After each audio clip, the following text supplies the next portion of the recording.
dia, esse é o Agrofag, programa que leva até você informações sobre a vida no campo e sobre o dia a dia de quem produz alimentos para o Brasil e para o mundo. Eu sou Antoniela Orlandi, jornalista formada esse ano pelo Centro Universitário Assis Gurgax. A partir de hoje, eu terei a honra em dividir esse espaço com vocês e com o professor Celso Aguiar, que é engenheiro agrônomo e enriquece o nosso programa com a sua análise profissional sobre os assuntos do agronegócio. Bom dia, professor Celso, muito obrigada por me receber aqui. Bom dia, Antoniela, bom dia a todos. Seja bem-vindo. Sucesso para você, sucesso para nós, sucesso para todos. Muito obrigada. Elas são fundamentais para a natureza, para o equilíbrio do nosso ecossistema e produzem um dos alimentos mais saborosos e nutritivos do mundo. Na colônia Barreiros, área rural de Cascavel, esse casal tem a apicultura como uma das principais fontes de renda. A criação de abelhas está dividida em 50 colmeias espalhadas estrategicamente pela propriedade. Mas nessa época do ano é preciso ter cuidado, porque as abelhas podem apresentar um perigo para quem vive na cidade. Essa semana, nós recebemos um vídeo que mostra o casal capturando um grande enxame no centro da cidade. As imagens impressionam pela quantidade de abelhas. Vamos falar sobre a cigarrinha do milho, uma praga que pode disseminar doenças nas lavouras e trazer prejuízos para os agricultores. Aqui, ó, aquela branquinha ali, não segue ali, ó. Como a gente conversou antes ali, a armadilha amarela é uma ferramenta, mas para auxiliar, né? Mas o produtor tem que fazer esse monitoramento também dentro das plantas, né? No estúdio, especialistas dão dicas sobre como controlar essa praga. O produtor tem que fazer boas práticas, né? Então engloba desde a da seleção de um híbrido com maior tolerância genética, né? Que possa receber um pouco mais de carga da doença, que aguente, né? Mas começa desde o manejo do milho tiguera, né? O milho guacho lá no meio da soja, para evitar essa ponte verde, porque é o principal alimento da cigarrinha, né? E para ela conseguir se multiplicar, ela tem que se alimentar do milho. O DERAL divulgou a estimativa para a safra de verão 2021-2022. No relatório se destaca a cultura da soja. A produção esperada é de 20 milhões de toneladas, 6% superior ao total colhido na última safra de verão. Vai ter também a Isa na Fazenda Escola. Nós temos aqui na Fazenda Escola, pela primeira vez, um TCC sendo desenvolvido na área do melhoramento genético. A aluna do 8º período do curso de agronomia, Heloísa da Cruz, está cruzando sementes e avaliando o desenvolvimento de híbridos de pimenta. E no quadro Vida de Agrônomo você vai conhecer a rotina de quem trabalha de olho na Bolsa de Valores. Então aqui nesses gráficos a gente consegue acompanhar o dólar, consegue ver qual que é a tendência dele, que ele vem subindo, então consequentemente a tendência dos preços em dólar é para ficar um pouco mais caro. Então a gente sabe por aí como os produtores podem se antecipar a essa volatilidade da moeda. O Agrofag começa em 10 segundos.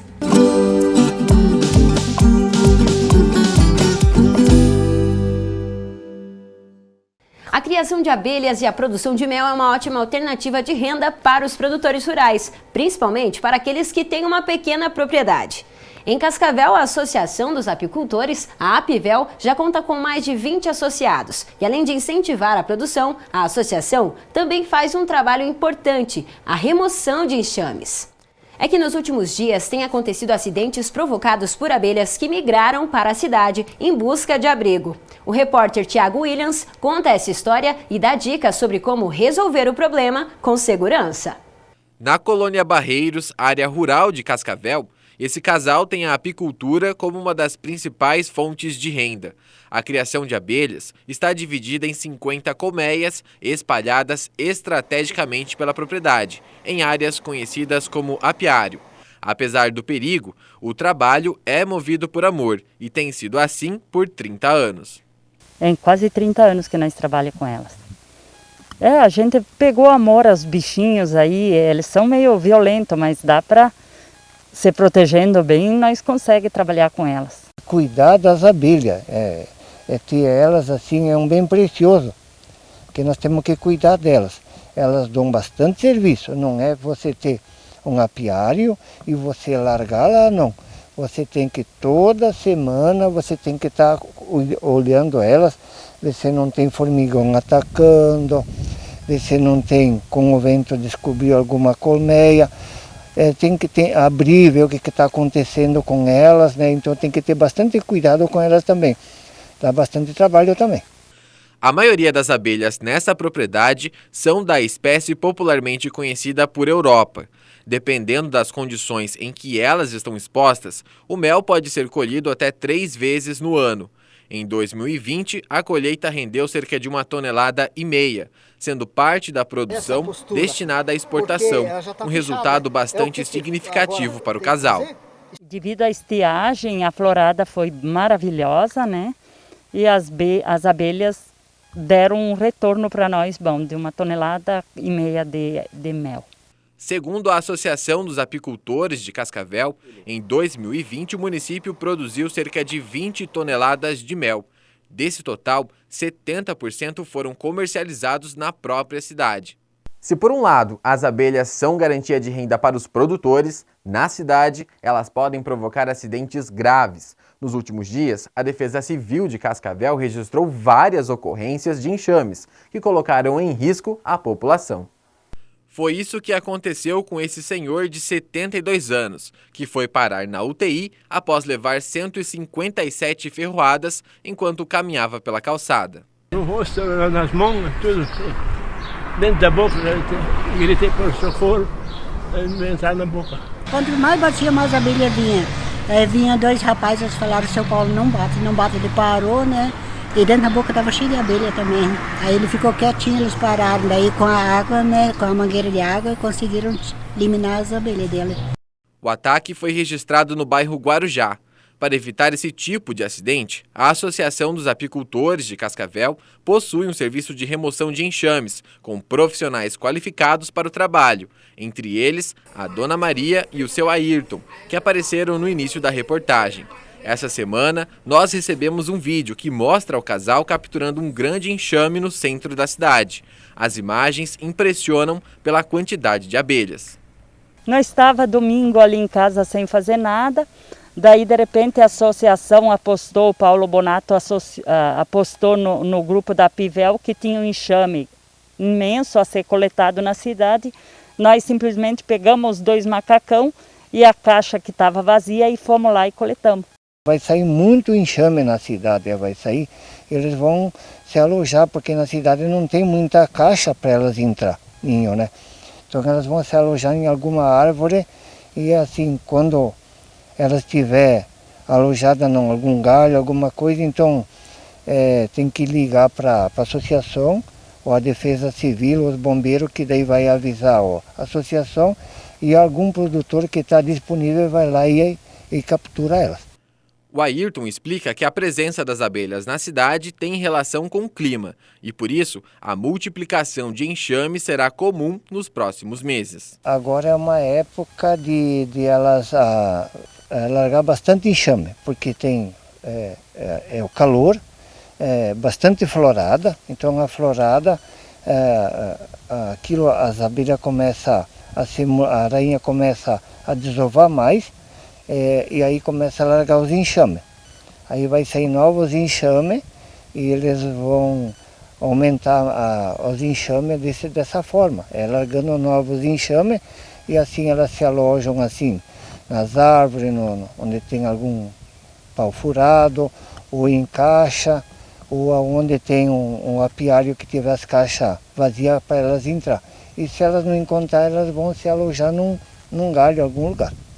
As abelhas que foram capturadas na cidade agora garantem uma renda extra para a Dona Maria e o seu Ayrton.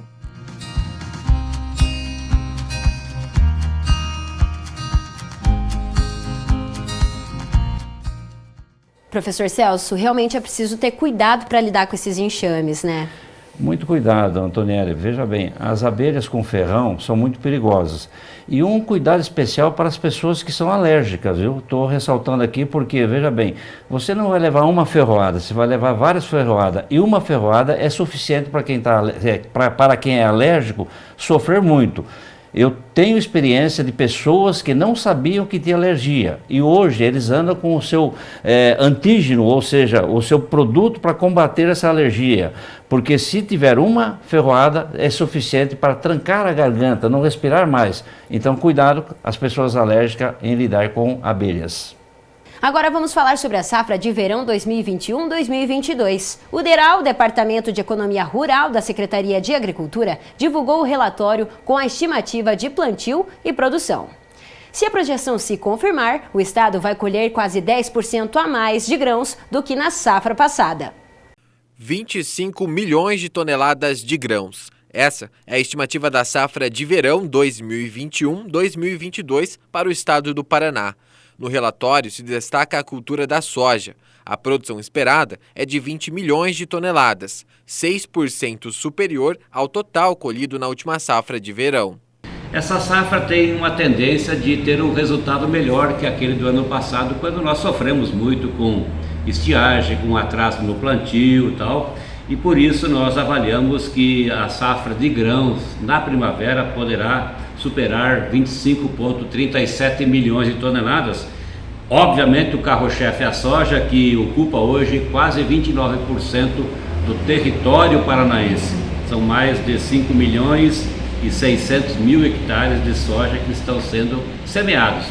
As condições climáticas favoreceram o plantio de várias culturas e deve permitir que o agricultor realize a semeadura dentro do prazo. Felizmente, nesse ano, com o temor que tínhamos de laninha, não aconteceu tão grave assim. Houve uma reconstituição da umidade do solo e houve, portanto, a possibilidade da semeadura de forma mais ou menos equilibrada. Estamos aí passando de 60% já semeado. Isso está em alinho com os melhores anos de semeadura. Se tudo correr bem, nós vamos ter colheita na época certa, plantar milho na época certa, na segunda safra. O plantio da primeira safra de milho 2021-2022 praticamente encerrou nesta semana. A estimativa é de que sejam produzidas 4 milhões de toneladas. Se o número se confirmar, representa 33% a mais do que o colhido na safra anterior. O que é certo para todas as culturas é o aumento do custo de produção, mas nessa balança comercial, a rentabilidade da soja e do milho são consideradas uma das melhores.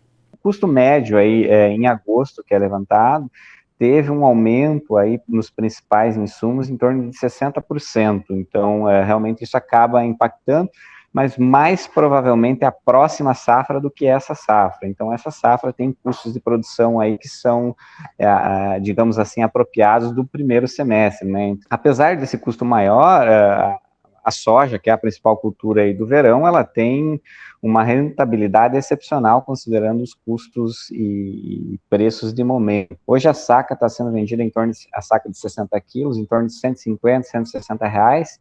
É um aumento em torno de 12, 15% em relação a 2020. Entretanto, em relação a 2019, o aumento é muito mais significativo. Então, você tem praticamente o dobro aí, de valorização nesses últimos 3 anos, digamos assim. Então, a margem bruta de remuneração com a soja é excepcional. O milho também na mesma toada, entretanto um pouco menor aí, né? Saiu em torno de um preço de 30 a 35 reais em 2019, com o preço da saca de 60 quilos hoje a mais de 80 reais no estado do Paraná. A participação da região oeste do estado na produção total de grãos do Paraná é outro destaque no relatório, principalmente com a cultura da soja.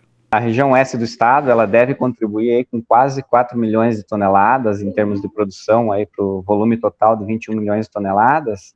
Isso deve representar em torno de 19% da produção total paranaense. É um crescimento em torno de 13% quando a gente compara a safra anterior.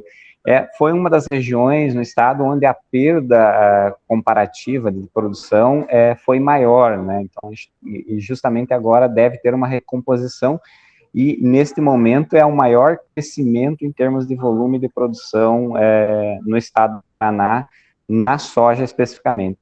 Professor, é uma ótima notícia esse aumento de produção, né? Com certeza. O Paraná vem batendo recordes de produtividade. E se tudo correr bem, o tempo correr bem, o clima estiver ok, com certeza será mais um ano de sucesso. Chegou a hora da Isa na Fazenda.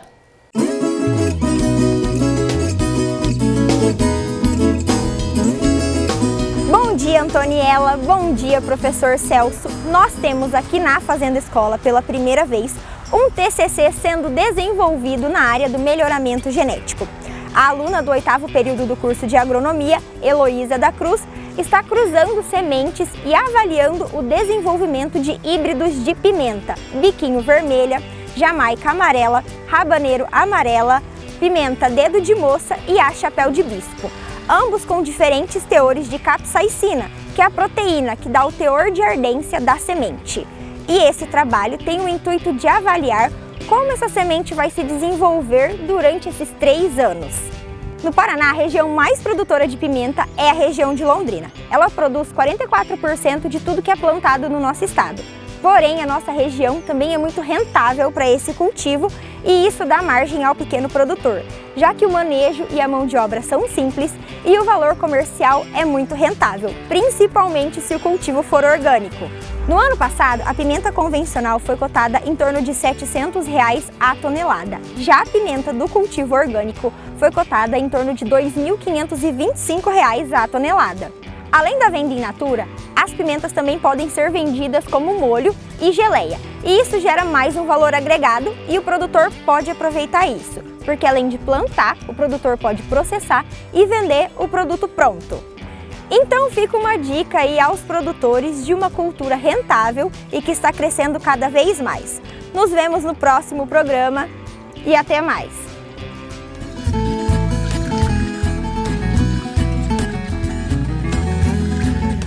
Em Cascavel, a soja fechou a saca em R$ 154, a saca do milho em R$ 80. Já o trigo em Cascavel fechou a semana em R$ 91 a saca. No próximo bloco, você vai ficar sabendo tudo sobre a cigarrinha do milho. Especialistas vão esclarecer dúvidas sobre o controle dessa praga.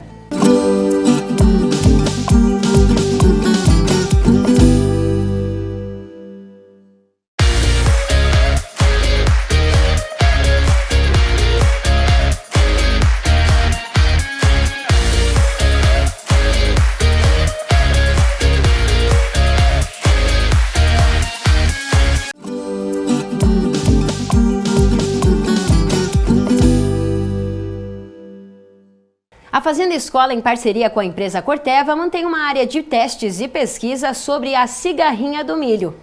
O objetivo é monitorar a incidência dessa praga para que o agricultor possa agir no controle, evitando perdas que podem afetar a produtividade. Quando falamos sobre perda da produtividade, prejuízos e dificuldade de controle de pragas, quando a gente fala das lavouras de milho, nós não podemos esquecer da cigarrinha que causa o complexo de enfesamento nesse tipo de cultura. Por isso hoje nós conversamos com o engenheiro agrônomo Fernando Zanata, que já realiza desde 2019 uma pesquisa aqui na Fazenda Escola do Centro FAG, pesquisando e identificando os principais problemas causados pela cigarrinha do milho, que é um grande desafio hoje no Brasil, né, Fernando? Sem dúvida, Antoniela, porque a cigarrinha a gente está tratando de um inseto muito pequeno, em torno de 3 a 4 milímetros, e de alta mobilidade. E tem trabalhos que mostram a mobilidade da cigarrinha pode chegar a distâncias muito grandes, aproximadamente até mais de 20 quilômetros, né?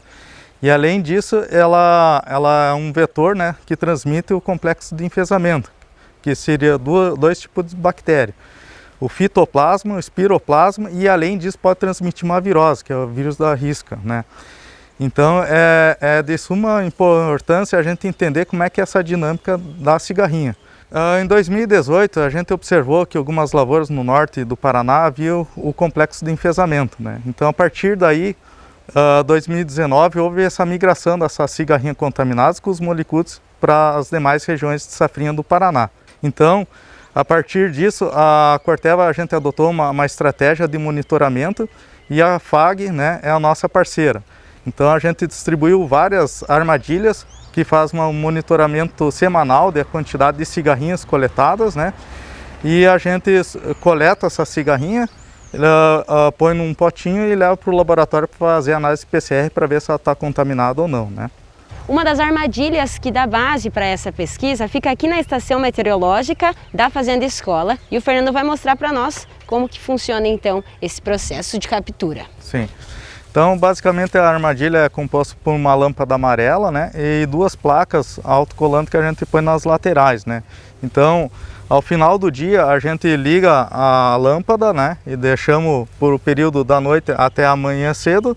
Chegando de manhã cedo a gente desliga a armadilha, tiramos essas placas e a gente identifica as cigarrinhas, né. Identificando a cigarrinha a gente põe num tubo com álcool 70% e leva para a companhia.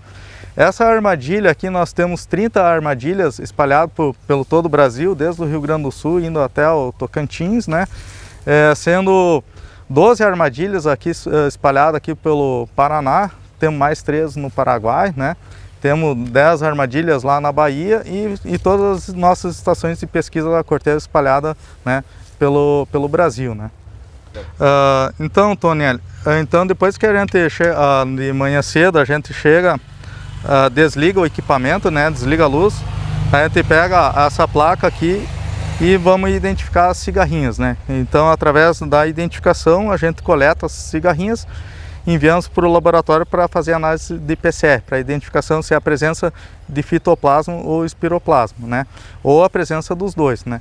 E até agora, todas as coletas que a gente tem feito, 100% das cigarrinhas que a gente coletou está com os 2 tipos de bactéria, né? Os molicutes, né? No caso, o espiroplasma e o fitoplasma, né? Bom, essa é uma estratégia para a gente identificar durante o ano a flutuação da presença da cigarrinha. Mas e no campo? O produtor tem alguma estratégia específica que ele possa observar? A gente pode demonstrar isso para eles, né? Vamos lá? Sim, vamos lá. Então vamos no campo agora, vamos mostrar uma metodologia, né? Que pode auxiliar o produtor, o agrônomo, o técnico, né, durante a lavoura de milho, né, fazer esse monitoramento, né, é uma das ferramentas que pode auxiliar o produtor. Fernando, então aqui nós vamos entender como o produtor pode aplicar na parte prática essa armadilha, né? Você explica para nós? Sim, isso aqui são armadilhas amarela autocolante, né, é cor amarela para atrair o inseto, porque a cigarrinha ela é atraída pela cor amarela, né, e então como é que o produtor faz esse monitoramento na sua lavoura, né? O ideal é ele distribuir em 4 pontos da lavoura, né, na direção norte, sul e leste, na bordadura aproximadamente 20 metros ou 30 metros da estrada, né, e coloca uma vez por semana essa armadilha, né? Então essa armadilha na fase inicial, quando o milho estiver no início da emergência, até mais ou menos com 4 folhas ou 5 folhas, o produtor pode colocar a armadilha mais próxima ao solo, né? Como aqui está a demonstração, né? Então ele põe no início da semana e conforme ele vai vendo, ele vai olhando aqui, observando e vendo a cigarrinha. Se ele observar a cigarrinha, é um indicativo que ele tem que entrar na lavoura com uma aplicação de inseticidas, né? Porque o nível de dano econômico da cigarrinha é presença ou ausência, né? Ao contrário de outras pragas, por exemplo, a lagarta do cartucho, 20% de raspagem na escala 3 de Davis, né? O produtor tem que fazer intervenção com inseticida, por exemplo, no milho convencional, né? Já a cigarrinha, como a gente está tratando de uma praga de alta mobilidade que transmite 2 doenças, né? 3 doenças, dá para dizer, né? Então são 2 bactérias, fitoplasma e espiroplasma, mais uma virose. Então, apenas identificando uma cigarrinha, o produtor já tem que entrar na lavoura, né?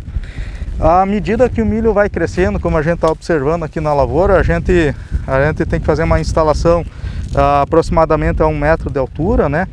Então, como a gente vai fazer a demonstração aqui, né, é bem simples, né? Então, você pega, amarra aqui a armadilha, né?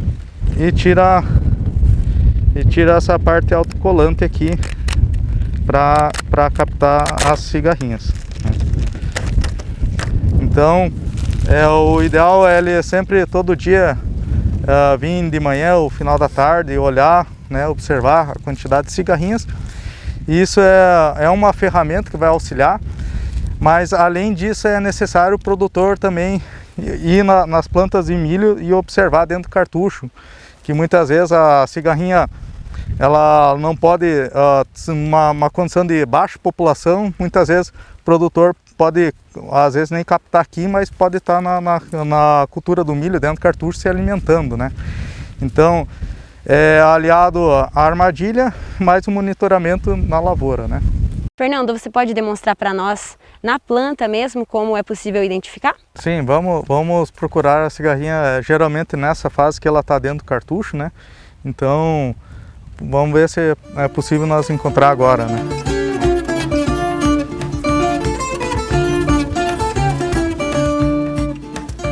Aqui, ó, aquela branquinha ali, consegue ali, ó. Como a gente conversou antes ali, a armadilha amarela é uma ferramenta, mas para auxiliar, né? Mas o produtor tem que fazer esse monitoramento também dentro das plantas, né? Como a gente está observando aqui a cigarrinha ali dentro, né, do cartucho, né? Então, vendo que tendo essa cigarrinha, né?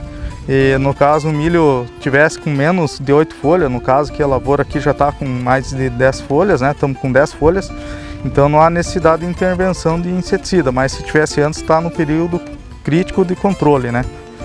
Porque a gente não sabe se ela está contaminada ou não, né? Então por isso que a gente tem que fazer essa aplicação ainda.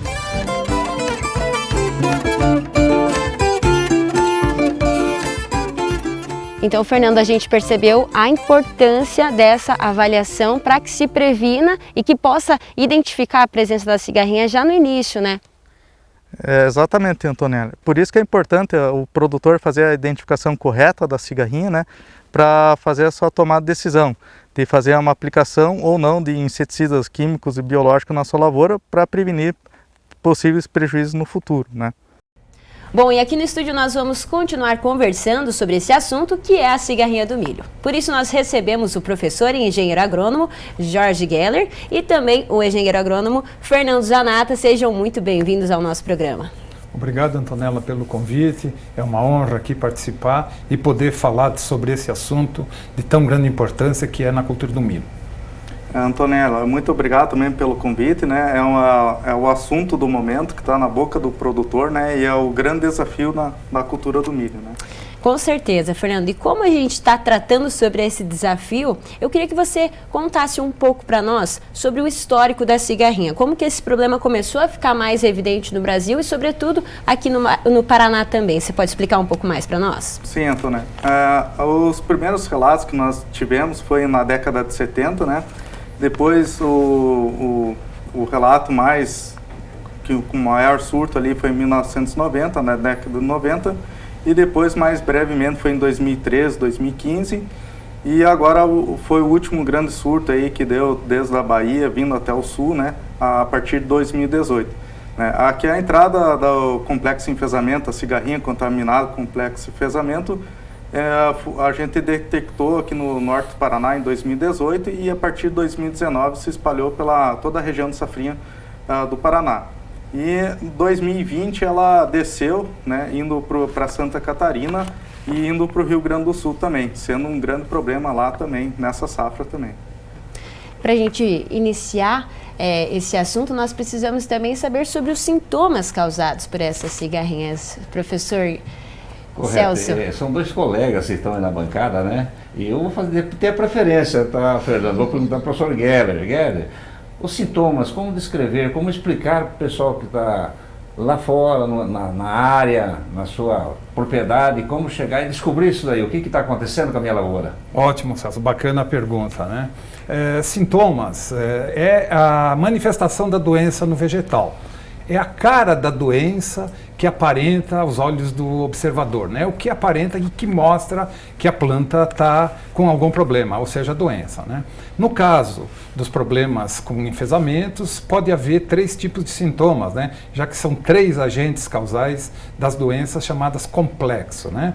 Sobre o enfesamento pálido, né? Inicialmente as folhas ficam com cloroses marginais, são listas, né? Que começam na base da folha muito forte e se estendem por toda a folha, né, indo em direção à ponta, né. Há também redução dos internódios, né, aquele espaço entre nós do milho, há a formação de muitas espigas, né, multi-espigamento, as espigas ficam menores, né. Esses são os principais do enfesamento pálido. A outra doença chamada enfesamento vermelho, né, como o nome está dizendo, o principal sintoma é um avermelhamento nas folhas, né, começando nas bordas das folhas e se estendendo então para a base, né. Também há um encurtamento do entrenó e também forma espigas menores, né.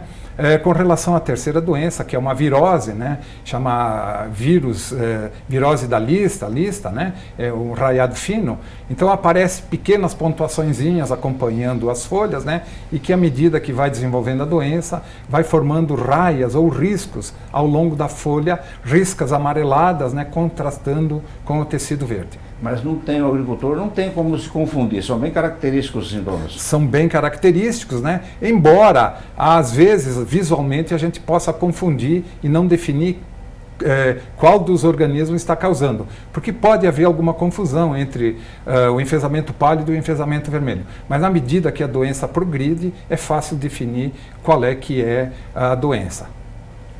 Obrigado, professor. E a gente precisa prestar atenção nesse problema, como a gente veio comentando até, né, Fernando, desde o início. Então é importante, já que desde a escolha da semente desse híbrido, é muito importante que haja uma seleção bem escolhida mesmo. O que você acha sobre isso, Fernando? Assim, Antônia, para a gente conseguir o produtor ter um manejo mais eficiente, né, desse grande desafio, né, da cigarrinha com complexo enfesamento, na verdade o produtor tem que fazer boas práticas, né? Então engloba desde da seleção de um híbrido com maior tolerância genética, né, que possa receber um pouco mais de carga da doença, que aguente, né? Mas começa desde o manejo do milho tiguera, né, o milho guacho lá no meio da soja, para evitar essa ponte verde, porque é o principal alimento da cigarrinha, né? E para ela conseguir se multiplicar, ela tem que se alimentar do milho, né? E a doença, né, como muito bem comentado pelo professor Geller, essa doença é especificamente da cultura do milho, né, os molicutes, né? Então, tanto o vetor quanto a doença são especificamente da cultura do milho, né? E, claro, outra questão, o produtor tem que fazer um manejo na sua lavoura, fazer, como a gente viu, né, no campo, fazer aquele monitoramento, ver nas plantas se há a presença da cigarrinha, usar as armadilhas, né, para também ajudar a ver se tem a cigarrinha na área, né. E claro, se havendo a presença da cigarrinha, sim, a necessidade de fazer a aplicação de inseticida, né. E é até curioso que o nível de dano econômico dessa praga é presença ou ausência, né? Porque nós estamos falando um vetor aí com alta mobilidade, né? E que pode causar um grande prejuízo, né?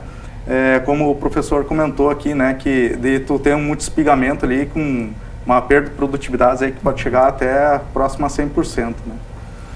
Posso pedir uma... Claro. Nós sabemos, você falou do milho, exclusivo do milho, certo?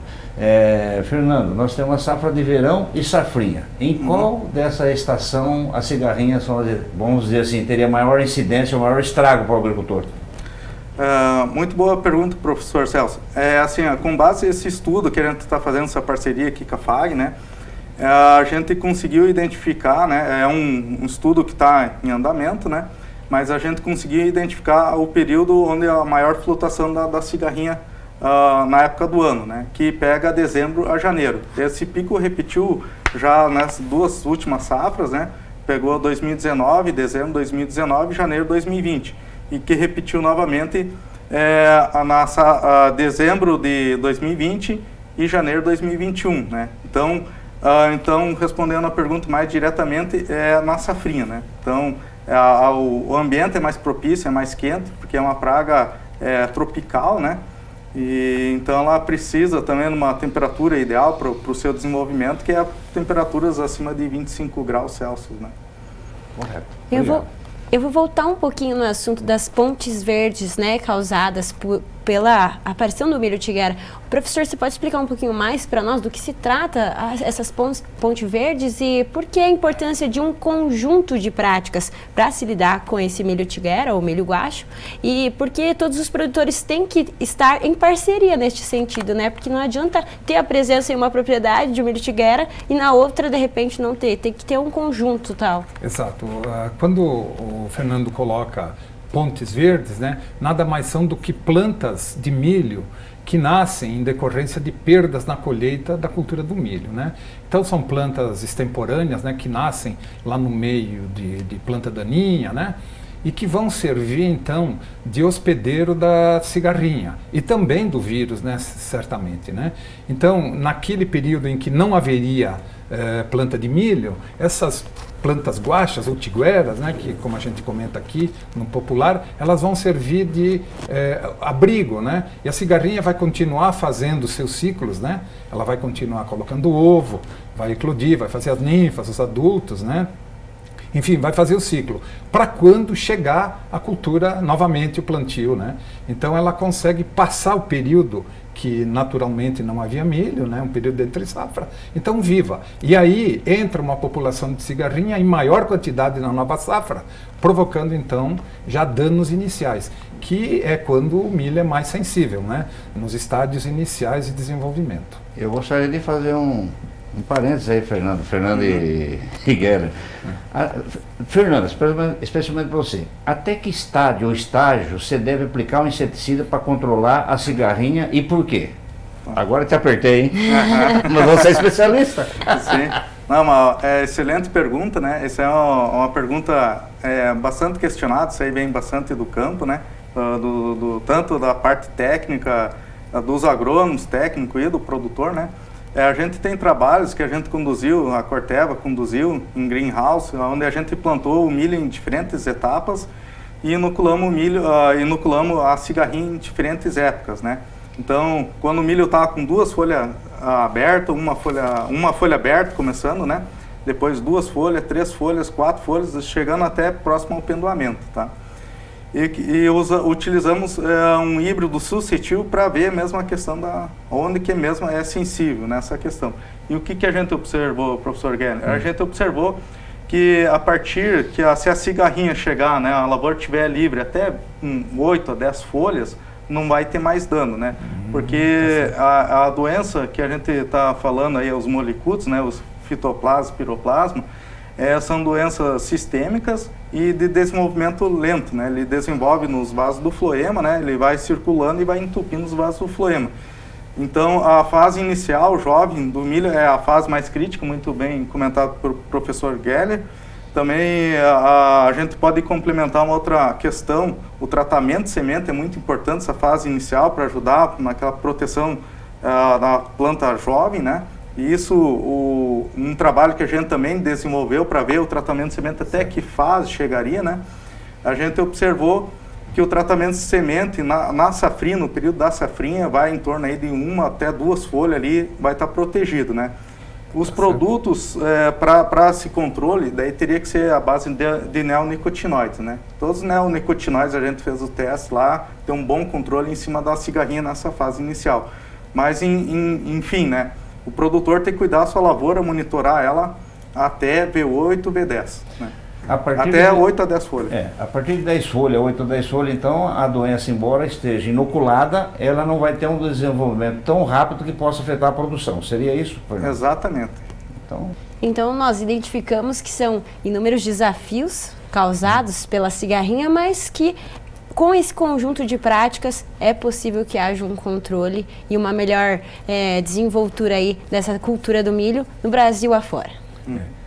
Talvez complementando, eu não sei se você tem perguntas a mais, né? Mas a gente não falou do tratamento ou do controle após emergir o milho, né? Então, sim, pode. O produtor, ao monitorar e constatar um inseto, né, por planta, ele deverá tomar medidas, né? E as medidas que ele deverá fazer são a utilização de inseticidas, né? Existem 3 ou 4 grupos de inseticidas, né? A gente até pode falar, o Fernando já falou do grupo dos neonicotinoides, mas o melhor seria neonicotinoide com piretroide, ou então fenilpirazol, outro grupo, ou então organofosforado, né? Então, a gente está falando aqui de grupos químicos, né? Depois o produtor que quer saber, ele procura o seu profissional assistente, né? Mas, no geral, os produtos químicos pertencem a esses grupos, né? Existe também um grupo de inseticidas biológicos, ditos biológicos, né, para realizar o controle. E eles, professor Celso, eles funcionam, mas eu sempre alerto o produtor, professor Celso, e devemos alertar, né, que produto biológico tem uma ação um pouquinho mais lenta.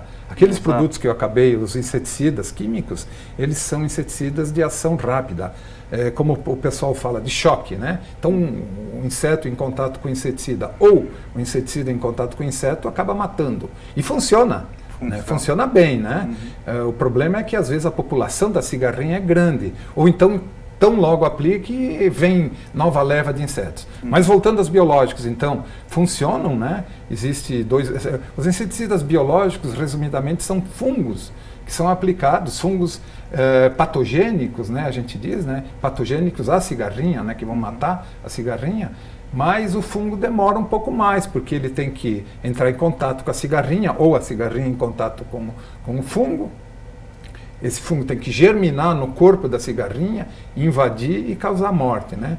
Então a gente diz, no controle biológico, talvez de 5 a 7 dias é que vai ter a morte do inseto. Então, se for constatado uma população um pouquinho maior na lavoura, né, a gente não pode apelar para um produto biológico, então teria que entrar com um produto químico, talvez associado com biológico, né? E aí, o Fernando estava me alertando, né, de verificar a compatibilidade entre o inseticida químico associado com o inseticida biológico mesmo, né? Não sei se você quer complementar, Fernando. Além disso, professor Geller, também até herbicida, né? Por exemplo, se o produtor for usar um inseticida e daí vai aplicar um herbicida, aproveitar, né? Vai fazer uma associação, tem que cuidar, né? Tem herbicidas que é incompatível com o biológico, né? Sem dúvida. E outra questão muito importante ali, que você estava comentando ali, que eu lembrei agora, é a questão de intervalo de aplicação, né?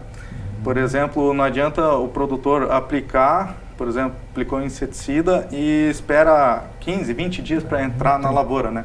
Então, como você mesmo comentou, muito bem lembrado, a gente está num ambiente, infelizmente, assim, de alta pressão, né? Que nós temos aqui no Paraná. Então, a necessidade é, às vezes, reentrar de cada 7 dias, né? E sempre estar monitorando a lavoura, né? Porque, às vezes, um intervalo muito comprido pode a cigarrinha reinfestar e infestar, quer dizer, contaminar, né, a lavoura com a doença, né, com os perde o time, né? Perde o time. Você fez a aplicação, demorou, vai fazer a aplicação, vai jogar dinheiro fora, né? Exato. Além dessa sequência de aplicação, é importante também rotacionar grupos químicos, né? Se aplica um neonicotinoide com piretroide, a próxima aplicação usa um organofosforado ou um fenilpirazol, né? Exato. E quando chega a cigarrinha, a gente tem que tomar essas medidas drásticas, porque dependendo se ela está contaminada, e o milho está sadio, a picada de 1 hora ela é capaz de transmitir já o organismo causal, né? Aquelas duas bactérias ou o vírus, né? Então, por isso que tem que ser utilizado um inseticida de choque. Nosso papo tem que ficar por aqui, que deu o nosso tempo. Eu agradeço demais a vocês por esse bate-papo riquíssimo, né, professor? Muito riquíssimo. Muito obrigada, viu, gente? Eu que agradeço. Muito obrigado pelo convite, professor Celso, professor Geller. A Corteva está sempre à disposição, quando precisar, só chamar nós que vamos continuar essa parceria por muito tempo. Com certeza. Obrigada, professor. Também agradeço a participação, né, o convite, Antônio, o professor Celso, né? Foi uma honra participar aqui com o Fernando, que entende bastante disso, mexe com isso, a gente diz, né? Mexe mesmo, é aquele que conhece bem, sabe da prática do campo, né? Eu cresci e acredito que os telespectadores também vão crescer com essas informações que a gente passou aqui, principalmente o Fernando, né? Hora de conferir a previsão do tempo. Ao longo da semana, o tempo fica mais instável em todo o estado do Paraná. As chuvas ganham força a partir da tarde devido ao tempo um pouco mais abafado, de acordo com o CIMEPAR. Em Cascavel, os próximos dias serão marcados pelas pancadas de chuva e as temperaturas permanecerão amenas até o fim da semana. Amanhã, portanto, a temperatura pode variar entre os 18 até os 25 graus. Já na terça-feira, as condições são parecidas. A temperatura mínima é de 18 e a máxima pode atingir os 26 graus. Na quarta-feira, em Cascavel, o tempo permanece chuvoso e as temperaturas variam entre os 17 até os 25 graus. Já em relação à cidade de Foz do Iguaçu, a semana também será marcada pela alta nebulosidade. Deve chover ao longo dessa semana, assim como Cascavel. A temperatura mínima para essa segunda-feira será de 20 graus e a máxima esperada é de 29 graus. Na terça-feira, a mínima é de 20 e a máxima é de 30 graus. Já na quarta-feira, também com chuva esperada, a temperatura mínima é de 19 graus e a máxima é de 26 graus.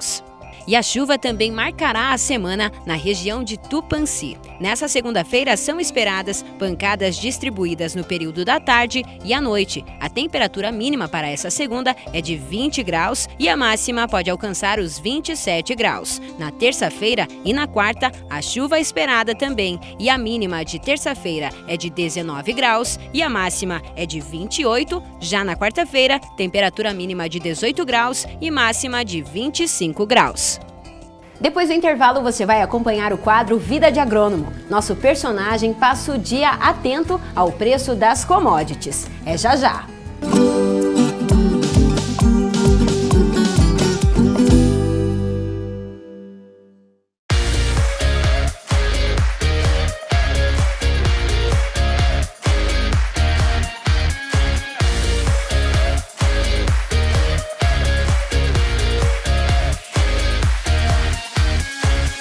Conectados ao mundo. Somos todos, somos um só, somos muito mais. Global Connection. Descubra um novo programa de pós-graduação Centro Universitário FAG. Acesse o site e conheça os cursos disponíveis, conexões internacionais e experiências transformadoras. fag.edu.br/pós. Inscrições pelo fone 4533213964. Pós-graduação Centro FAG. Global Connection. Realize!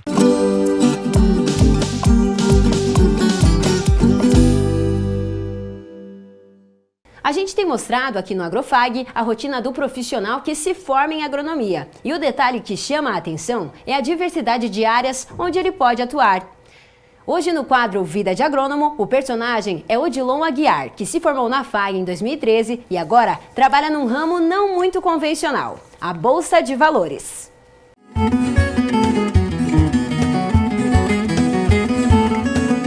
No quadro Vida de Agrônomo de hoje, vamos conhecer mais uma área de atuação deste profissional que é tão importante para a nossa área. Por isso, aqui ao meu lado, o Odilon Aguiar. Tudo bom, Odilon? Bom dia, Thiago. Tudo jóia. Me conta uma coisa, nós estamos numa corretora de cereais e é aqui que você trabalha, é isso mesmo? Exatamente. Aqui é a corretora de cereais que eu trabalho. Desde 2013, quando eu me formei agrônomo na FAG, eu ingressei aqui e já estou aqui, já vai fazer praticamente ativos, né? Até antes de 2013, já está fazendo quase 10 anos que eu estou aqui nessa corretora. E você iniciou o curso pensando em trabalhar aqui já? Como que foi isso lá no início? Não, na verdade foi diferente, né? Acho que quando eu fui fazer a faculdade eu tinha uma visão diferente da agronomia, né? Queria mexer mais com a parte do campo, mais com a terra. Só que no decorrer dessa caminhada, essa empresa nossa é familiar, eu pude fazer alguns estágios aqui com o meu pai e nessa caminhada eu aprendi a gostar desse mercado financeiro, desse mercado das commodities, né? Então, onde a gente faz a comercialização do grão finalizado. Então, foi uma paixão, eu gostei de coração disso, de fazer isso aqui. Então, engrenei e a agronomia me deu uma base muito boa para o que eu faço hoje. E é sobre isso que eu tenho uma dúvida, eu acho que o pessoal de casa também tem, né? Como que o curso de agronomia agregou na sua profissão hoje aqui trabalhando? O curso de agronomia com certeza foi um divisor de águas, né? Ele foi uma porteira inicial porque até, igual eu tinha comentado contigo, a gente aqui faz a comercialização do grão. Então a gente não pode comercializar o que a gente não sabe. Então a agronomia me ensinou o que era uma planta, o que era uma soja, um trigo, um milho, me ensinou como produzir, como levar isso do campo até a mesa do consumidor. Então a agronomia com certeza foi um divisor de águas que me deu um norte, e se eu estou aqui hoje foi por causa dela. E no seu dia a dia, o que você faz aqui dentro, Odilon? Bom, Thiago, aqui nessa corretora nosso dia a dia é bem corrido. A gente trabalha com o mercado de commodities. O mercado de commodities é negociado em bolsas de valores, então ele tem muita volatilidade por causa do dólar, por causa da política, por causa de oferta e demanda. Então é um mercado onde a gente fica muito atento 24 horas por dia para a gente ver os preços das commodities e qual o melhor momento e a melhor oportunidade para conseguir fazer um negócio bom para o nosso cliente e para o produtor. Entendi, então. Vamos conhecer esse espaço? Vamos! Vamos lá, vamos lá.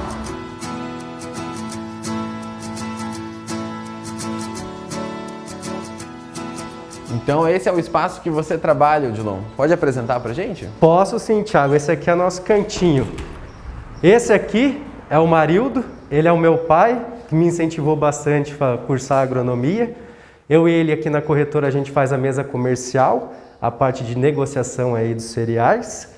Aqui também, no nosso outro canto aqui direito, é minha mãe, a Lucimar. Ela faz aqui também a parte de financeiro e RH, onde ela nos ajuda aqui. E à esquerda dela é a Fernanda, nosso braço direito, aqui nossa secretária também, que nos ajuda fazendo um pouquinho de tudo. Me falaram que às 10 horas o movimento começa. O que é isso? O que acontece a partir das 10 horas da manhã? O que acontece? A bolsa de mercadoria de commodities, onde que a gente negocia soja, milho, trigo, os vários grãos que a gente tem, ela funciona nos Estados Unidos. Então por que funciona a partir das 10, 10 e meia, é o auge aqui do tumulto? É o horário que a Bolsa dos Estados Unidos abre. Então hoje a nossa referência é a Bolsa dos Estados Unidos. Agora, quais informações que você tem acesso aqui no computador, por exemplo? Bom, Thiago, aqui no computador a gente tem alguns sistemas que ficam nos mostrando em tempo real as cotações, então isso é muito importante. Como eu te falei, é um mercado muito volátil e qualquer notícia, principalmente aí de oferta, demanda ou política, pode levar esse mercado para cima e para baixo. Então a gente precisa estar de olho nele ali, não podemos ter um delay. Então a gente tem um sistema que fica ali em tempo real nos mostrando a cotação para a gente saber o que está acontecendo e qual a direção que o mercado está mostrando para a gente que vai levar durante o dia todo. Então a gente tem esse sistema, a gente tem plataformas que nos mostram a BMF, que a gente vê o boi gordo, o milho, a soja também negociada aqui no Brasil, mas aqui a nossa bolsa ainda é muito pequena comparado com a bolsa de fora. Então o grosso vem tudo dos Estados Unidos. Aqui do Brasil é bem pouquinha coisa que a gente faz. Odilon, aqui no computador temos vários números, gráficos. Como entender isso e explicar para o pessoal de casa? Bom, Thiago, isso aqui é o nosso trabalho, é o nosso beabá que a gente faz todo dia. Aqui, como a gente comentou antes, a gente trabalha pela Bolsa dos Estados Unidos, então onde tem a maior interferência para a gente é o dólar. Então aqui nesses gráficos a gente consegue acompanhar o dólar, consegue ver qual que é a tendência dele, que ele vem subindo, então consequentemente a tendência dos preços em dólar é para ficar um pouco mais caro. Então a gente sabe por aí como os produtores podem se antecipar a essa volatilidade da moeda. Então a gente acaba acompanhando o dólar, a gente acaba acompanhando o índice Ibovespa, que o índice e o dólar geralmente são inversamente proporcionais. Quando um sobe, o outro desce. Você pode ver aqui como o índice está descendo e o dólar ali que eu te mostrei antes está numa subida. Então geralmente a gente acompanha. Se um está subindo, a gente sabe mais ou menos que o outro já vai subir, ou vice-versa. Então a gente acompanha por isso aqui, a gente acompanha o milho também, o milho que é cotado lá na Bolsa da BMF em São Paulo, a gente tem uma base lá hoje aí, ó, de R$ 86, R$ 88 reais. Então com todos esses dados, a gente consegue se informando e formando o mercado. São a partir desses dados, dessas notícias, das notícias de oferta e demanda, quem está mais comprando, quem está mais vendendo, que país precisa de mais alimentos. Então são através desses dados, desses números que a gente consegue formar um número e falar hoje a soja vale X, hoje o milho vale Y. Então são através de todos esses dados que a gente tem o preço da saca de soja. Então esses números são muito importantes para a gente acompanhar o que vai valer a soja agora, em 2022, 2023, isso aí a gente tem esses números até 2025, 2026. Então é um parâmetro muito legal para a gente se posicionando para saber para onde o mercado vai andar. Além de todas essas informações, vocês acompanham também sites de notícias, né? Como que essas informações vão impactar no mercado? Exatamente, Thiago. Hoje a gente tem até sites gratuitos, o pessoal de casa pode entrar, como Notícias Agrícolas, que são sites que acompanham o mercado 24 horas, não só como o grão, como soja, milho e trigo, mas eles também acompanham o etanol, essa alta do etanol, essa alta da gasolina, o boi gordo, por que a carne do boi está tão cara. Então são sites que o pessoal traz vários especialistas que vão dando um norte também para o pessoal que não tem acesso a essas plataformas mais específicas, para o pessoal ficar sabendo ali o dia a dia como está a oferta e a demanda por produto e por alimentos no mundo. E agora eu vou conversar com o pai do Odilon, o Amarildo, é isso mesmo, Amarildo? Como que quando o Odilon ele escolheu cursar agronomia, teve alguma resistência sua? Como é que foi essa história? Não, pelo contrário. Eu também tenho uma formação, não sou agrônomo, mas eu sou técnico agrícola. Eu trabalhei em assistência, dando assistência no campo, antes de a gente se tornar o pós-venda, né? Você mexer com produto terminado, então eu sempre incentivei ele a ser um agrônomo. Eu sou o técnico, mas ele ia ser o cara, né? Ia ser melhor que eu ainda. Mas aqui num espaço como esse, uma administração talvez não seria algo melhor que se encaixaria aqui, ou o engenheiro agrônomo ele realmente tem que estar nesse mercado? Não, na realidade você tem uma sequência, né? Então o Odilon, quando ele fez agronomia, então ele não chegou a exercer a função no campo, mas ele fez vários estágios. Como ele já ficava comigo e tal, ele já tinha um acompanhamento, ele já tinha um conhecimento. Então, quando ele veio para trabalhar no escritório, ele já tinha um conhecimento, porque você não tem como trabalhar numa parte administrativa da coisa sem conhecer o que acontece lá no campo. Então, o Odilon, quando veio para cá, ele trabalhou, conheceu o trabalho que a gente fazia. Como eu já vim do campo e eu conhecia, fui passando conhecimentos para ele também. E hoje a gente é uma equipe aqui, né? Trabalha junto. Amarildo, o senhor já está atuando nessa área há muito tempo, né? E como que era lá no início? Tinha a presença do engenheiro agrônomo? Então, Thiago, essa nossa profissão, ela bem antigamente, ela funcionava do seguinte: o engenheiro agrônomo, ele era um homem do campo. Ele andava com uma botina, um chapéu e um canivete na cinta. Então era ele que dava assistência lá no campo, recomendava os insumos, né? E a parte de venda que vendia. Então, com o desenrolar, como entrou bastantes empresas e tal, houve-se um incentivo para o agrônomo recomendar produto de um e de outro. E aí foi passando o agrônomo, na realidade, ele foi ter que se aprimorando na parte comercial da coisa. Então, hoje, o agrônomo, ele é um todo. Ele faz a visita no campo, faz a recomendação e indica a venda. Então ele faz o ciclo completo. Aquela parte de vendedor que tinha só lá na loja, que vendia o produto e fazia, hoje tem ainda, mas o peso de qualidade, quem faz até do início ao final é o agrônomo.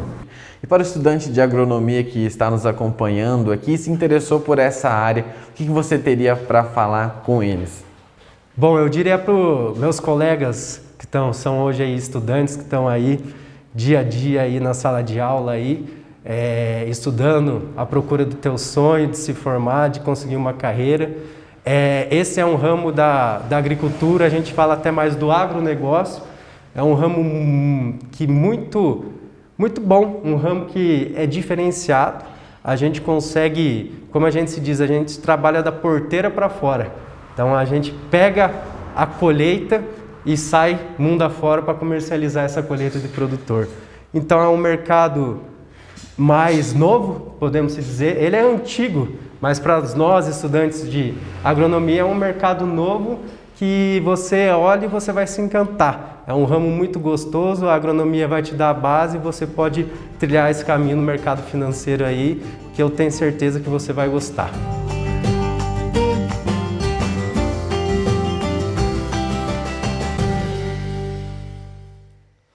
São muitas as áreas de atuação do engenheiro agrônomo, né, professor Celso? São muitas, interessantíssimas. Bolsa de Valores, então, é fora de série. Eu trabalhei na Bolsa de Valores por 2 anos. É uma área que eu nunca esperava trabalhar, mas atuei nessa área. Muito importante a gente conhecer a Bolsa de Valores, conhecer os commodities e como funciona isso no agronegócio. Agora é hora de conferir as cotações do mercado.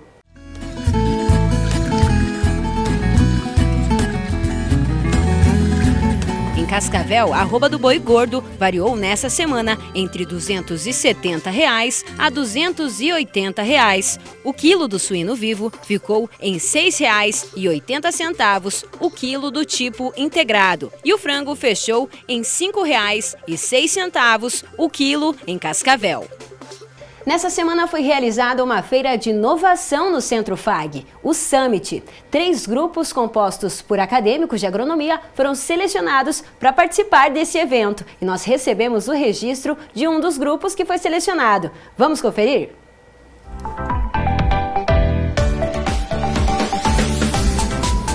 O curso de Agronomia FAG apresenta a vocês um produto alimentício inovador, doce, vegano e diet, para atender a necessidade de um nicho de consumidores específicos. É para isso que a indústria de produção de alimentos deve trabalhar para facilitar e trazer qualidade de vida para as pessoas.